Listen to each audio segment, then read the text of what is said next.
இன்றைக்கி நாம் பார்க்க போகிற ரெசிபி ரொம்ப சுவையான ஜிலேபி வீட்லேயே எப்படி ஈஸியாக செய்யலான்னு தாங்க. கண்டிப்பாக டேஸ்ட்டு சூப்பராக இருக்கும். வீட்லேயே ட்ரை பண்ணி பாருங்கள். இந்த ஜிலேபி ரெடி பண்ணுறதுக்கு ஃபஸ்ட்டு ஒரு மிக்சிங் பவுல் எடுத்துக்கோங்க. அதில் ஒரு 2 மணி நேரம் நல்லா ஊற வச்சு அரைச்சி ஃபைன் பேஸ்ட்டாக எடுத்த உளுந்து சேர்த்துக்கோங்க.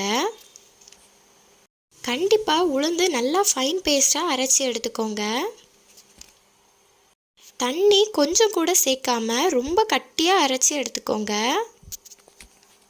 தேவைப்பட்டால் நாம் மிக்ஸ் பண்ணும்போது தண்ணி சேர்த்துக்கலாம். கண்டிப்பாக அரைக்கும்போது தண்ணி சேர்க்காம அரைச்சி எடுத்துக்கோங்க.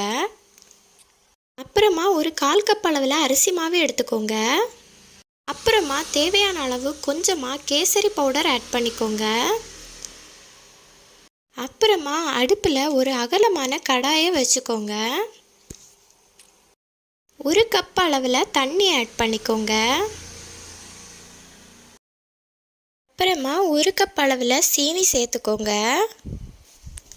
1 கப் வாட்டருக்கு 1 கப் சுகர் தான் கரெக்டான அளவாக இருக்கும்.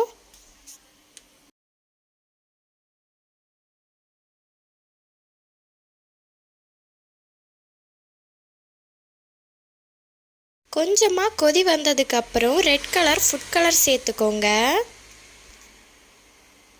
நான் ரெட் கலர் எடுத்துருக்கிறேன். உங்கள்கிட்ட ஆரஞ்சு இல்லைன்னா எல்லோ கலர் இருந்தால் அது கூட சேர்த்துக்கலாம்.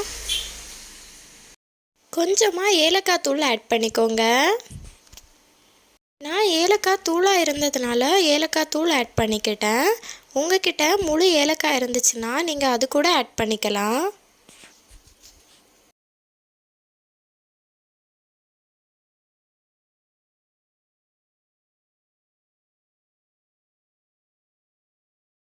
சீனிக்கு பாகுபதம் எதுவும் இல்லைங்க. நல்லா கொதிச்சா மட்டும் போதும். இந்த டைமில் வேணும்னா 1/4 டீஸ்பூன் எலுமிச்சை சாறு சேர்த்துக்கோங்க. 1/4 டீஸ்பூன் எலுமிச்சை சாறு சேர்த்திங்கன்னா சீனி பாகு எவ்வளோ நேரம் ஆனாலும் கெட்டிப்படாமல் அப்படியே இருக்கும். இந்த அளவுக்கு நல்லா கொதிச்சிருந்தா போதும்.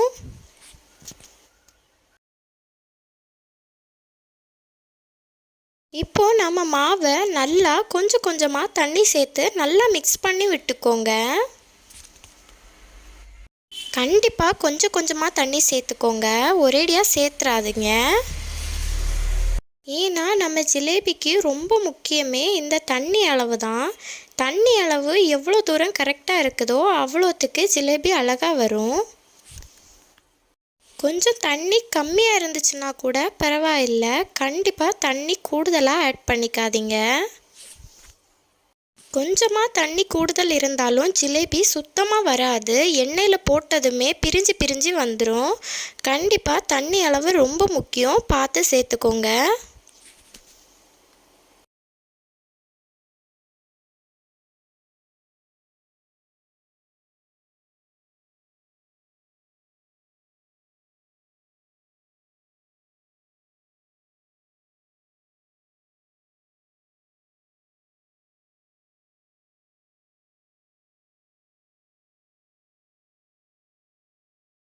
நான் இந்த அளவில் கெட்டியாக மிக்ஸ் பண்ணி எடுத்திருக்கேன்.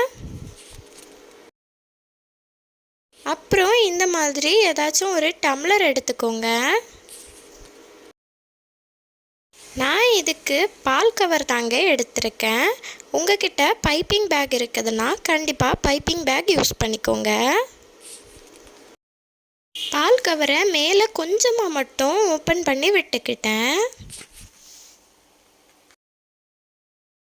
இந்த மாதிரி கொஞ்சமாக மட்டும் ஓப்பன் பண்ணி விட்டுக்கோங்க. பிகினர்ஸுக்கு இந்த மாதிரி செஞ்சால் இன்னும் ஈஸியாக இருக்கும். மொத்தமாக மேலே உள்ளதை கட் பண்ணி விட்டீங்கன்னா உங்களுக்கு பிடிக்கிறது ரொம்ப கஷ்டமாக இருக்கும். இந்த மெத்தடில் நீங்கள் செஞ்சீங்கன்னா பிகினர்ஸ் கூட அழகாக செய்யலாம். இப்போது மாவை கொஞ்சம் கொஞ்சமாக அதில் ஆட் பண்ணிக்கோங்க. நீங்கள் டேபிள் ஸ்பூனில் கொஞ்சம் கொஞ்சமாக எடுத்து உள்ளே ஆட் பண்ணிக்கோங்க. அப்புறமா ஒரு கடாயில் தேவையான அளவு எண்ணெய் சேர்த்துக்கோங்க. பால் கவரில் சைடில் இந்த மாதிரி சின்னதாக ஒரு ஹோல் போட்டுக்கோங்க. எண்ணெய் நல்லா சூடாயிடுச்சான்னு பார்க்குறதுக்கு நான் மிக்ஸ் பண்ணி வச்சுருக்கிற மாவில் ஒரு பிஞ்ச் அளவில் சேர்த்துக்கிட்ட அந்த ஒரு பிஞ்ச் மாவு பொங்கி மேலே வந்ததும் எண்ணெய் நல்லா சூடாக இருக்குன்னு அர்த்தம். கண்டிப்பாக எண்ணெய் நல்லா சூடானதுக்கப்புறமா போட ஆரம்பிங்க. அப்போதான் கரெக்டாக பொங்கி வரும். எண்ணெய் நல்லா சூடாகிறதுக்கு முன்னால் போட்டிங்கன்னா ஃபஸ்ட்டு வர ஜிலேபி நல்லா முறுமுறுன்னு வராது. ரொம்ப பஞ்சு போல் ஆகி நல்லா எண்ணெய் பிடிச்சிரும். அதனால் கண்டிப்பாக நல்லா எண்ணெய் சூடானதுக்கப்புறமா போட்டுக்கோங்க. பாருங்கள், ஜிலேபி இந்த அளவில் பொங்கி வரணும். தண்ணி அளவு இதில் ரொம்ப முக்கியங்க. கண்டிப்பாக தண்ணி ரொம்ப பார்த்து பக்குவமாக சேர்த்துக்கோங்க. தண்ணி கொஞ்சமாக கூடுதல் ஆச்சுதுனாலும் எண்ணெயில் நாம் போட்டதும் தனித்தனியாக பிரிஞ்சிரும், ஜிலேபியே வராது. அதனால் தண்ணி கரெக்டாக பக்குவமாக சேர்த்துக்கோங்க.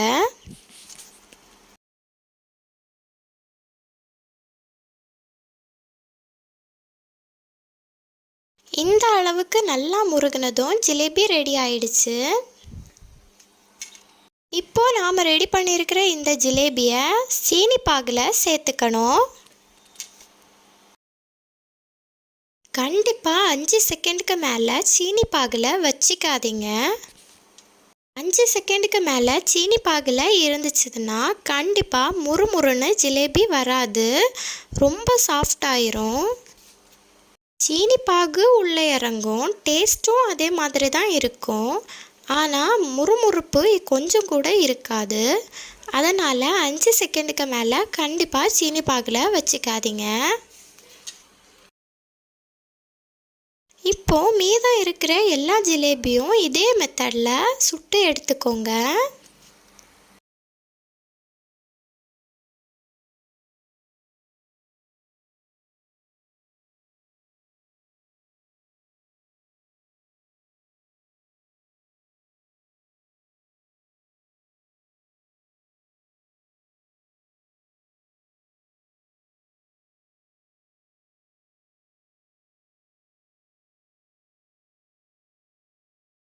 பாருங்க, இப்போ நாம் ஜிலேபி ரெடி ஆயிடுச்சு. வீட்டில் இந்த மாதிரி ஜிலேபி ரெடி பண்ணி சாப்பிட்டுக்கோங்க.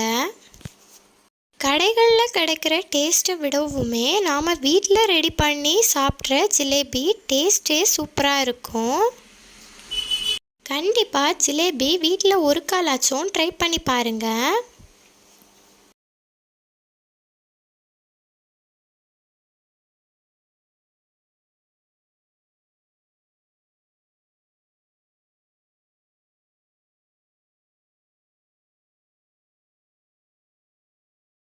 எவ்வளோ ஜூஸியாக இருக்குது பாருங்கள். வீட்டிலிருந்து கண்டிப்பாக ரெடி பண்ணி சாப்பிடுங்க.